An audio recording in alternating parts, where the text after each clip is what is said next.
हाय दोस्तों, good evening. कैसे हैं? आई होप आप लोग बहुत अच्छे होंगे। तो चलिए आज एक हम नया टॉपिक लेकर के आए हैं इस वीडियो में और जानेंगे सबसे इम्पोर्टेंट चीज़ है और सबसे इम्पोर्टेंट चीज़ उसको माना जाता है क्योंकि पेपर के हिसाब से इसमें बहुत से प्रश्न बनते हैं दोस्तों। तो ये चीज़ आप लोगों को बहुत ध्यान से देखना होगा। आज जो टॉपिक हम लेकर के आए हैं क्लास 10 का जय प्रक्रम का दूसरा एक वीडियो दूसरा होगा जिस पर उसमें श्वसन हम लोग को पढ़ना था, ठीक है ना। श्वसन तंत्र के बारे में पढ़ना था, जो श्वसन तंत्र के बारे में आज हम लोग जानेंगे। तो इसके पहले वाले वीडियो में हमने जय प्रक्रम की परिभाषाएं, जय प्रक्रम क्या क्या होते हैं, कौन कौन से उसमें आते हैं, उसके अंग, उसके बारे में मैंने पूरा डिटेल्स आप लोग को जानकारी दे दिया था। उसी का पार्ट 2 है आज, जो मतलब आज हम आपको बताने जा रहे हैं इसके बारे में। जो श्वसन है, श्वसन के बारे में आज हम लोग विस्तार से जानेंगे। तो वीडियो को थोड़ा मिस मत कीजिएगा, थोड़ा सा मिक्स करेंगे तो समझिए कि यह इंपॉर्टेंट चीज़ आपको नहीं मिल पाएगा। और हाँ, एक चीज़ और बता देते हैं, वीडियो के लास्ट में एक चीज़ मैं आप लोग को बताऊंगा जो आप लोग के लिए सबसे इम्पोर्टेंट चीज़ है। तो इसको जानने के लिए आप लोग वीडियो को लास्ट तक देखिएगा ताकि वो चीज़ आप लोग जानें कि आखिर वो चीज़ है क्या जो हमारे लिए इतना इम्पोर्टेंट चीज़ हो सकता है, ठीक है। चलिए वीडियो को स्टार्ट करते हैं। जानते हैं सबसे सर्वप्रथम कि श्वसन मार्ग क्या होता है। श्वसन मार्ग हमने यहाँ पर क्या लिखा है, रिप्रोडक्शन सिस्टम, हमने इसके बारे में आज हम लोग को जानना है। श्वसन मार्ग क्या होता है? श्वसन मार्ग की परिभाषाएं हम इस तरह का लिख सकते हैं। वायु जिस मार्ग का अनुसरण करता है उसे हम श्वसन मार्ग के नाम से जानते हैं। यानी वायु जिस मार्ग का अनुसरण करता है उसे हम क्या कहेंगे? श्वसन मार्ग के नाम से जानते हैं। सर्वप्रथम देखिएगा दोस्तों, यहाँ पर नासा छिद्र है, जिस रास्ते से श्वसन हमारे अंदर फेफड़े तक मतलब कि जाता है, जिस नली के द्वारा जाता है उसे हम क्या कहते हैं? श्वसन नली कहते हैं, ठीक है। उसे क्या कहेंगे? श्वसन नली के नाम से जानते हैं। इसके पहले मैंने आमाशय में आप लोगों को बताया था दोस्तों कि जिस नली से मतलब भोजन जाता है उस नली को हम क्या कहते हैं? आहार नली कहते हैं। तो वही यहाँ पर क्या हो जाएगा? उसका मार्ग हो जाएगा। जिस रास्ते से मतलब कि वह श्वसन जाता है उसको हम क्या कहेंगे? श्वसन मार्ग कहा जाता है। वही हमने यहाँ पर लिखा, वायु जिस मार्ग का अनुसरण करती है उसे हम क्या कहते हैं? श्वसन मार्ग कहा जाता है। तो सर्वप्रथम आइए देखते हैं इसमें सबसे पहले क्या नासा छिद्र है। तो यहाँ पे देखिएगा दोस्तों, जब भी हम मतलब कि नाकों के द्वारा क्या करते हैं, जब भी श्वसन ग्रहण करते हैं तो इसमें नाक में क्या, नासा छिद्र का मतलब कि 2 छिद्र होना है, ठीक है ना। तो हमारे इस नसा में क्या, तो 2 छिद्र होते हैं। यहाँ पर देखिएगा इस नाक वाले संरचनाएं में 2 छिद्र आपको दिखाई देंगे। इसमें बाल जैसे संरचनाएं पाई जाती हैं। जो वायु के साथ जो धूल कण जो मिल करके आते हैं उसको क्या करना? रोकने का काम करती है, उसे छानने का काम करती है। तो जब भी उसके साथ कोई अशुद्ध कण आते हैं ना, तो ये जो बाल जैसी संरचनाएं हैं नाक के अंदर, इसमें जो छिद्र में जो रोम है वो क्या करते हैं?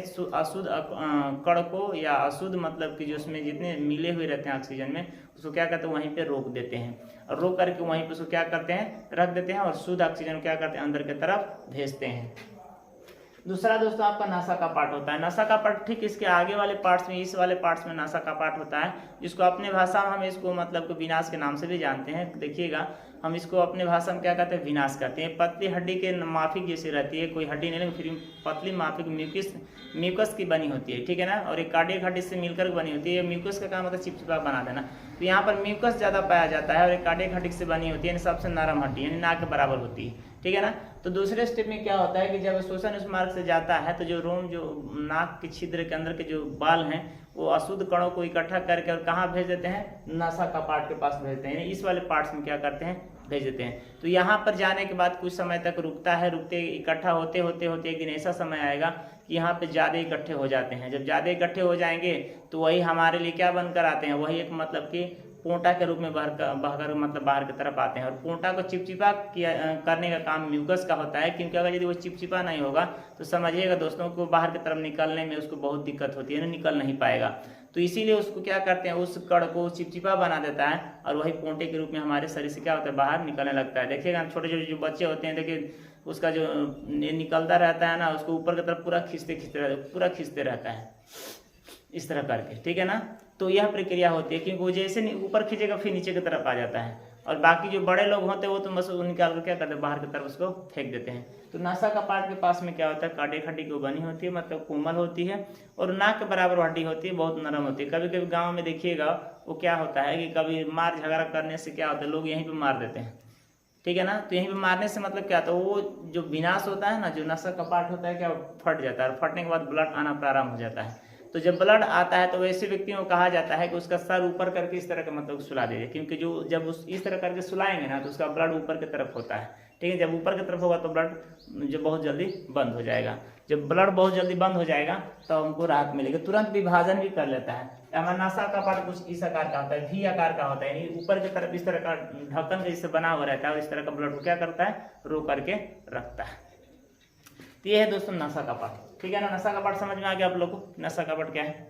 अब देखिए ग्रासनी समझिए, ग्रासनी का काम ये होता है, इसके पार्ट्स में क्या होता है, ग्रासनी छिपी रहती है, इसके साथ में ग्रासनी होती है इसी के पास में। यहाँ पर देखिएगा हमारी ग्रासनी और नसा छिद्र की जो भी नसें होती है इस पार्ट्स में जुड़ी हुई रहती हैं।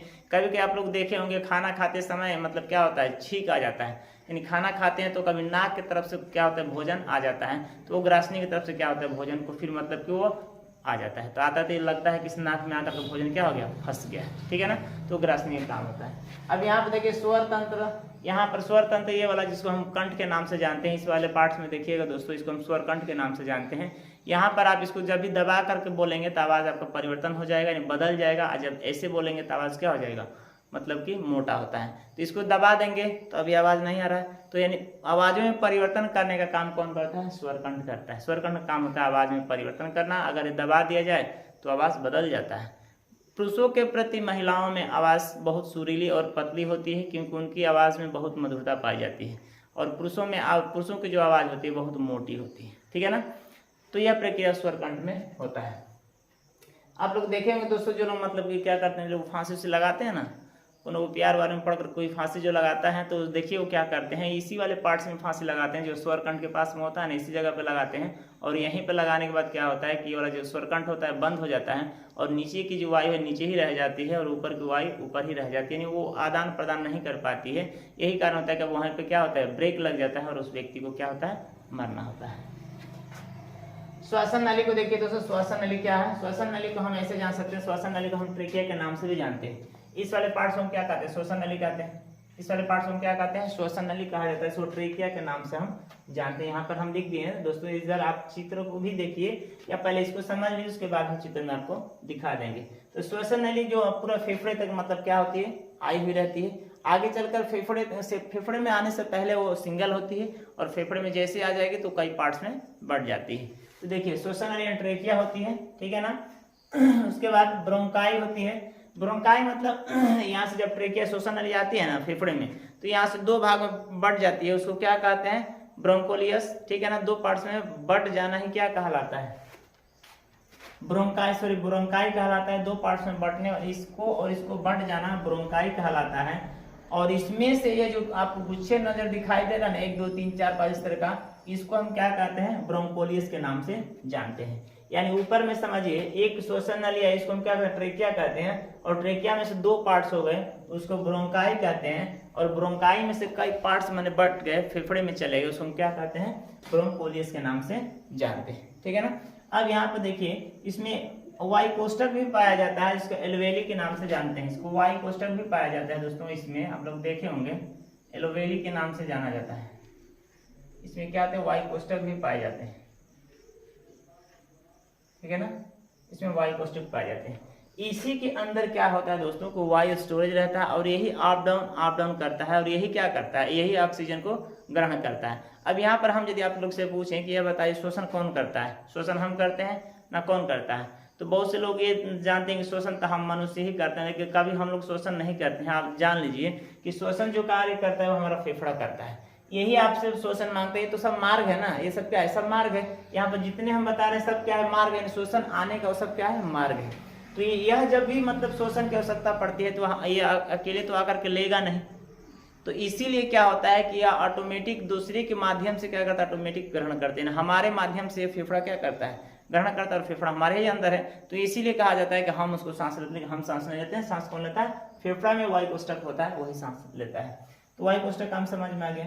अब ब्लड का काम समझिए, ब्लड मतलब खून। इसमें क्या होते हैं, इसके साथ में रक्त भी मिले हुए रहते हैं। ऐसा नहीं कि यहाँ पर मतलब रक्त नहीं पाया जाता, रक्त भी इसके साथ मिले हुए रहते हैं, और इसमें रक्त भी पाया जाता है। सेल आप लोग देखेंगे, सेल में माइटोकॉन्ड्रिया पाया जाता है, जो एक स्थान से दूसरे स्थान क्या करता है, जाने में मदद करता है। माइटोकॉन्ड्रिया काम क्या होता है आप लोग जानते हैं, ऊर्जा का फैक्ट्री कहा जाता है। ऊर्जा का परिवहन करती है, ऊर्जा बनाती है। उसके अंदर माइटोकॉन्ड्रिया के अंदर एक क्रेब्स नामक मशीन चलती है, जो एक ग्लूकोज तैयार करने में 38 एटीपी की आवश्यकता पड़ती है, ठीक है ना।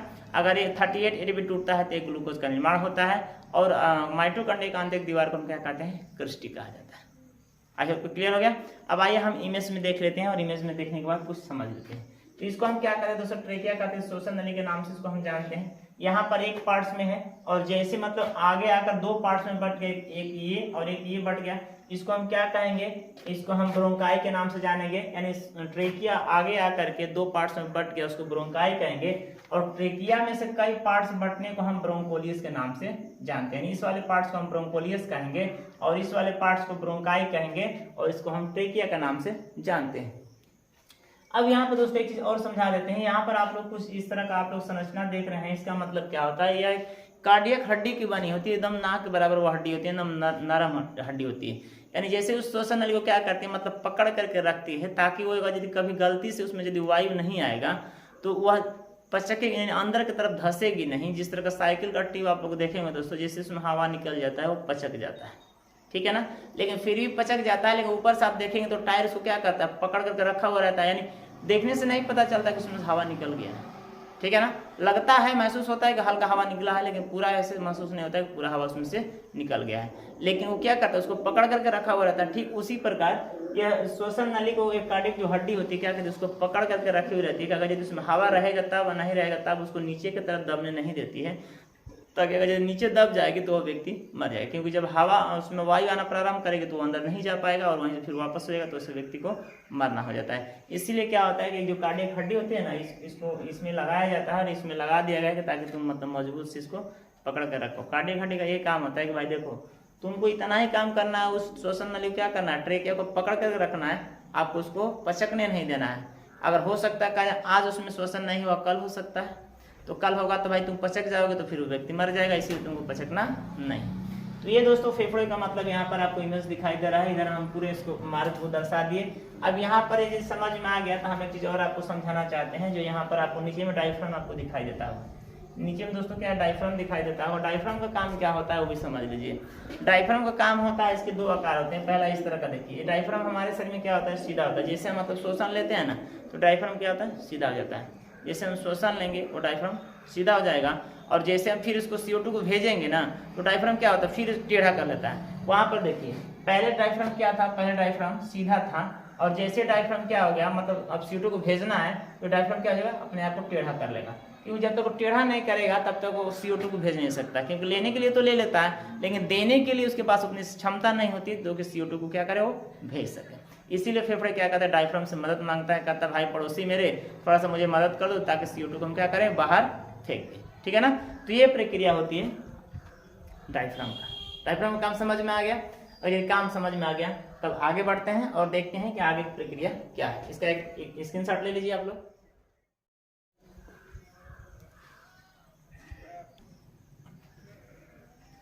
चलिए तो आप लोग स्क्रीनशॉट ले लिए इसके। अब यहाँ पर एक चीज और समझाते हैं दोस्तों आप लोग को। जब भी मतलब माने कि यहाँ पर जब वायु आता है ना, इस वाला जब वायु आता है तो तुरंत क्या करता है, हीमोग्लोबिन तुरंत इस क्या करता है, हीमोग्लोबिन यहाँ पर मौजूद रहता है, उसको क्या करता है, तुरंत उस वायु क्या करता है, पकड़ लेता है। इन वायु जैसे यहाँ पर आती है ना वायु, जैसे यहाँ पर O2 आता है, उसको क्या करता है, हीमोग्लोबिन उसको तुरंत क्या करता है, पकड़ लेता है, और पकड़ने के साथ क्या करता है, पूरे शरीर में उसको लेकर के दौड़ने लगता है। याद रखिएगा दोस्तों, हीमोग्लोबिन जो होता है बिना शुद्ध वायु की वह गति नहीं कर सकता है, और जब उसके साथ वायु मिलती है तभी वो गति कर पाता है, ठीक है ना।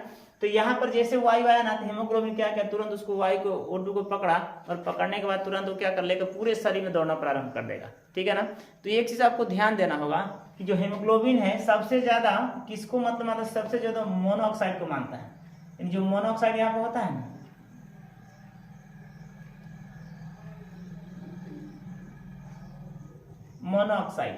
मोनोऑक्साइड आप लोग गैस देखेंगे धुआं में पाया जाता है। किसमें पाया जाता है, धुआं में पाया जाता है मोनोऑक्साइड, ठीक है ना। तो जब कभी कभी आप लोग देखिएगा जिस जगह पे ज्यादा मतलब धुआं निकलता है, उस जगह पे अगर यदि मान लें कि हम चले जाएंगे तो उस जगह पे क्या होता है कि ऑक्सीजन को छोड़ करके हीमोग्लोबिन क्या काम करता है कि इसको यानी CO2 को क्या करता है, कार्बन डाइऑक्साइड को एक ग्रहण करने लगता है, ठीक है ना।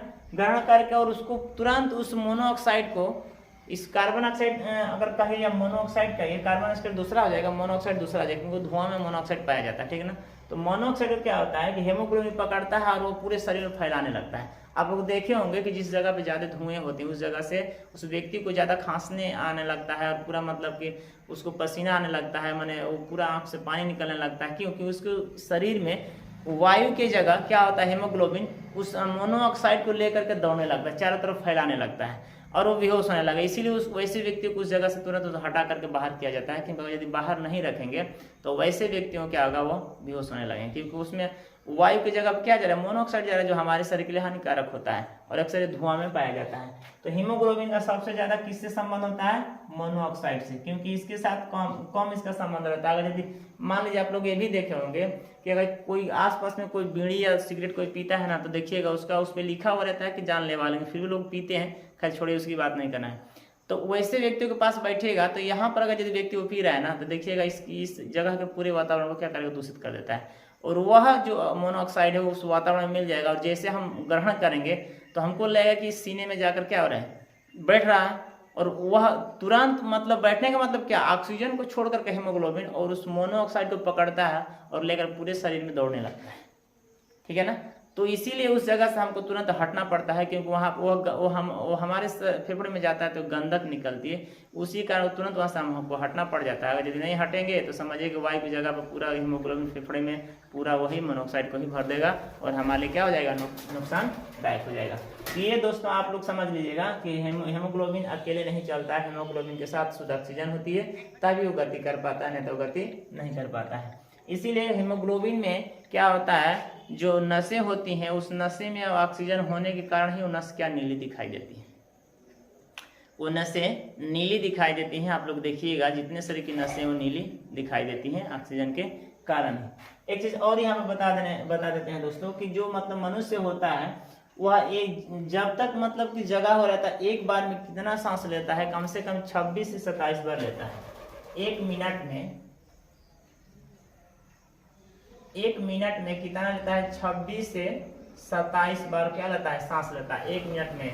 एक मिनट में जो वयस्क व्यक्ति होता है वो कम से कम 26 से 27 बार सांस लेता है, ठीक है ना। और वहीं पे अगर यदि उसको रात का समय देखा जाए, यानी रात में कितना लेता है, तो रात में 12 से 13 बार लेता है। क्योंकि 12 से 13 बार इसलिए लेता है क्योंकि उस समय पूरा लंबी सांस लेगा, इस तरह कर लेगा, और दिन में तो थोड़ा थोड़ा कई बार लेता है, इसीलिए दिन में ज्यादा लग जाता है और रात में कम लगता है।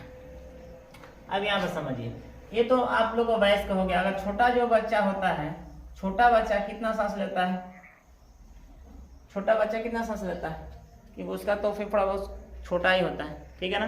जो छोटा बच्चा होता है कम से कम 16 से 17 बार लेता है। 16 से सॉरी यहाँ पर क्या होगा, यहाँ पर 16 से 17 बार होगा, यहाँ पर 16 से 17 बार होगा, और जो छोटा बच्चा है 26 से क्या हो जाएगा, 27 बार होता है। यहाँ पर थोड़ा सा उल्टा लिख दिए, जो वयस्क लोग होते हैं जगह वाले समय डे में 16 से 17 बार लेते हैं, और सोने के समय में 12 से 13 बार लेते हैं। और जो छोटा बच्चा होता है वो जगा हुआ रहता है तो 26 से 27 बार लेता है, और जब वो मतलब कि निद्रा में होता है तो इससे कम लेता है, कम से कम 18 से 19 तक वो लेता है, इस तरह का लेता है, ठीक है ना। क्योंकि इसकी जो कैपेसिटी होती है बहुत कम होती है, छोटा सा होता है, अप डाउन करते रहता है हमेशा, ठीक है ना। इसका जो फेफड़ा होता है बहुत कम होता है। तो ये चीज़ आप लोग जान लीजिए कि इसमें एक मिनट में जो वयस्क लोग होते हैं 16 से 17 बार लेते हैं, और रात में 12 से 13 बार, और छोटा जो बच्चा होता है वो 26 से 27 बार लेता है, और सोने के समय में 18 से 19 या 16 से 17 भी मान सकते हैं उसको। तो आई होप कि ये चीज क्वेश्चन में आप लोग को कंफर्म हो गया। और ये जय प्रक्रम क्लास 10 वाले बच्चों को ज्यादा इंपॉर्टेंट है, इसमें से प्रश्न पूछे जाते हैं, तो आप लोग इसको ध्यान दीजिएगा और बढ़िया समझिए इसको, इमेज भी इसको नोट कर लीजिए, और इधर जो जितना हम पॉइंट्स लिखे इसको भी लिख लीजिएगा। तो ये आपका जय प्रक्रम का दूसरा जो मतलब भाग है जिसमें शोषण के बारे में दिया गया है, उसके बारे में हमने ये पॉइंट्स क्लियर कर दिया। और आप लोग को समझ में आया है तो कमेंट्स करके बताया मुझे समझ में आ गया, और नहीं भी समझ में आया तो वीडियो को फिर दोबारा करके देख लीजिए ताकि समझ में आ जाएगा। चलिए कि इसका स्क्रीनशॉट लीजिए, थोड़ा सा और इसमें आगे हम बताते हैं।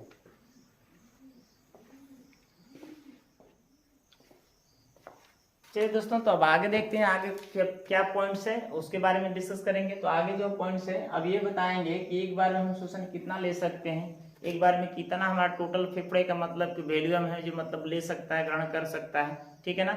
आइए उसके बारे में हम जानेंगे।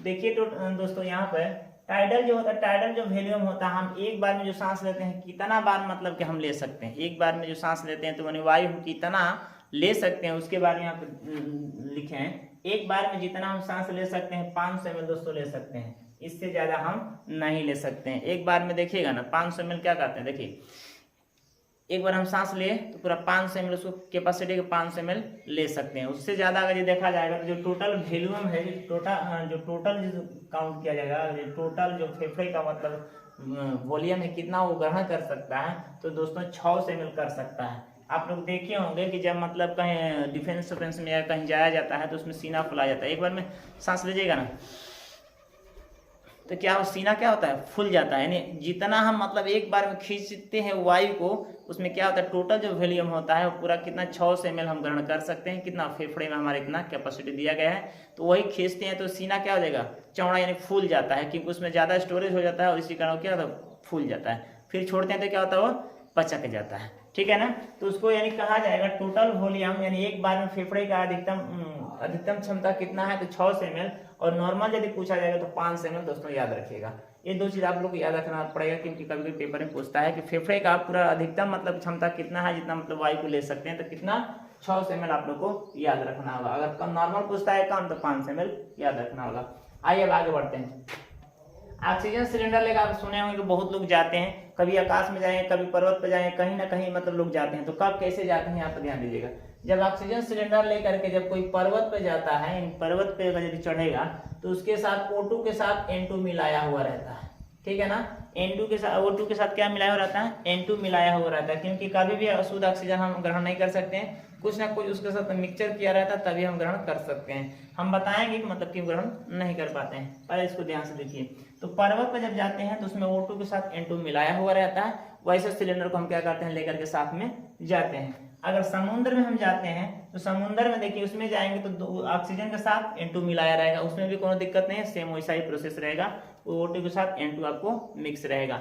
लेकिन समुद्र के गहराई में अगर ये 300 फीट से नीचे अगर तल में जाते हैं तो दोस्तों वहां पे बदल जाता है, क्योंकि वहां में O2 के साथ हीलियम मिला दिया जाता है। अब यहाँ पर अगर हीलियम नहीं मिलाएंगे, N2 मिलाएंगे तो वो नहीं हो पाएगा, क्योंकि N2 की मात्रा वहां पे नहीं होगी, इसीलिए हीलियम मिला दी जाती है, क्योंकि हीलियम मिलाया रहेगा तब जाकर के वो शुद्ध ऑक्सीजन हम ले पाएंगे, अन्यथा नहीं ले पाएंगे। अब यहाँ पर समझिए कि इसके साथ में अगर हम क्यों मिलाकर क्यों लेते हैं, क्यों नहीं हम डायरेक्ट मतलब फेफड़े को क्यों नहीं शुद्ध ऑक्सीजन ही प्रोवाइड करा देते हैं। अगर यदि ऐसा प्रश्न आप लोग को बन रहा है कि हमारे फेफड़े को शुद्ध ऑक्सीजन चाहिए, तो हम इसके साथ O2 के साथ N2 या H को हम क्यों मिलाते हैं, क्यों नहीं शुद्ध ऑक्सीजन ले सकते हैं। तो दोस्तों यहाँ पर समझिएगा कि हमारा जो फेफड़ा है वो शुद्ध ऑक्सीजन नहीं ले सकता है, क्योंकि वो इतना कोमल चीज होता है कि जैसे उसको डायरेक्ट मतलब कि हवा लगेगी ना, वो फटने की शंका में रहता है, यानी फट सकता है। इसीलिए हमारे फेफड़े को मिक्सचर करके वायु लेने की क्षमता है, क्योंकि उसमें से वो कलेक्ट करके निकाल सकता है। इसीलिए O2 के साथ में हीलियम या O2 के साथ में नाइट्रोजन मिलाया गया है, ताकि वो इनडायरेक्ट से लेकर के फेफड़े और उसमें क्या करेगा, वो डायरेक्ट में बदल लेगा, क्योंकि इनडायरेक्ट से मतलब ग्रहण करेगा कई गैसों का मिक्सचर करके, और तब जाकर उसमें से क्या करेगा, वो O2 को शुद्ध करके वो निकालेगा। एक डायरेक्ट शुद्ध मतलब ऑक्सीजन को नहीं ले सकता, क्योंकि वो बहुत कोमल चीज होता है, और ज्यादा ऑक्सीजन लेगा एक बार में शुद्ध ऑक्सीजन तो उसको फटने की शंका बनी रहती है। यही कारण होता है कि हमारा जो फेफड़ा है वह गैसों का मिश्रण करके वो लेता है, शुद्ध ऑक्सीजन नहीं ले पाता है। ठीक है ना, आई होप के पॉइंट्स आप लोग को क्लियर हो गए होंगे। ये जितने पॉइंट्स यहाँ पर मैं आपको समझाया सारा पॉइंट्स आप लोग क्लियर हो गया होगा। अगर यदि पॉइंट्स क्लियर हो गया और वीडियो समझ में आए तो मेरी वीडियो को लाइक कर दीजिए, और जितना से जितना हो सके वीडियो को शेयर कीजिए और सब्सक्राइब कीजिए, ताकि ऐसे एजुकेशनल वीडियो आपको हमेशा मिलता रहे, किसी भी वीडियो में आप लोग को मिस ना हो पाए। जो भी एजुकेशनल वीडियो आपको इस चैनल पर अपलोड किया जाए तुरंत आप लोग को सबसे पहले मिल जाए। तो बस दोस्तों आज के लिए इतना ही। ये हमारा लेक्चर 2 होगा, क्लास 10 का बायोलॉजी का दूसरा जे प्रक्रम का लेक्चर 2 होगा। इसका पहले हमने लेक्चर 1 डाल दिया है, आप लोग देख लीजिएगा अगर नहीं देखें जा करके तो। बस आज के लिए इतना ही जानेंगे, बस फिर अब इसी तरह एक रोमांचिक टॉपिक लेकर के आएंगे, इंटरेस्टिंग टॉपिक लेकर आएंगे फिर अगले वीडियो में। तब तक के लिए हमें इजाज़त दीजिए। जय हिंद, जय भारत। आप लोग अच्छा से पढ़िए और अच्छा से रहिए। फिर मिलते हैं अगले वीडियो में।